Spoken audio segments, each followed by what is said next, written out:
Hi friends, అమ్మ class అబ్బాయి mass friends, మా యూట్యూబ్ ఛానల్. ఈరోజు ఎందుకో స్వీట్ తినాలనిపించింది ఫ్రెండ్స్. అదంతా ఫుల్ వీడియో మీతో షేర్ చేసుకుందాం అనుకున్నా, కానీ కొంచెం బాగాలేదు ఫ్రెండ్స్, అందుమూలన షేర్ చేసుకోలేకపోయా. నెక్స్ట్ షేర్ చేస్తాను. ఫస్ట్గా ముందు ఉప్మా రవ్వని నేతిలో వేయించి పక్కన పెట్టుకోవాలి. తర్వాత తగినన్ని ఎసురు, కొంచెం పాలు పోసి బాగా కొంచెం మరగనిచ్చి ఉప్మా రవ్వ, నేతిలో వేపిన ఉప్మా రవ్వని కొంచెం కొంచెం వేసి కలుపుకుంటూ వేసుకోవాలి. ఆ తర్వాత మళ్ళీ కొంచెం నెయ్యి కొంచెము, ఉప్మా రవ్వ కొంచెము అట్లా వేసుకుంటూ కలుపుకుంటే ఇంత బాగా వస్తుంది ఫ్రెండ్స్. కొంచెం బాగా ఉడకనిచ్చేసి పాలల్లో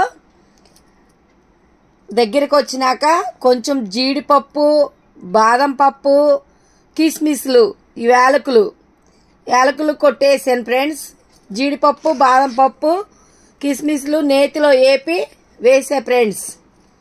అయితే అనుకోకుండా చేసింది ఫ్రెండ్స్, చాలా టేస్టీగా చాలా బాగా వచ్చింది ఫ్రెండ్స్. నెక్స్ట్ ఫుల్ వీడియో నా యూట్యూబ్ ఛానల్లో అప్లోడ్ చేస్తా, అప్పుడు చూడండి ఫ్రెండ్స్. మీలో ఎంతమందికి ఉప్మా రవ్వ కేసరి అంటే ఎంత ఇష్టమో కామెంట్ బాక్స్లో కామెంట్ చేయండి, లైక్ చేయండి, షేర్ చేయండి, సబ్స్క్రైబ్ చేసుకోండి. మరొక వీడియోతో మీ ముందుకు వస్తా. Bye friends.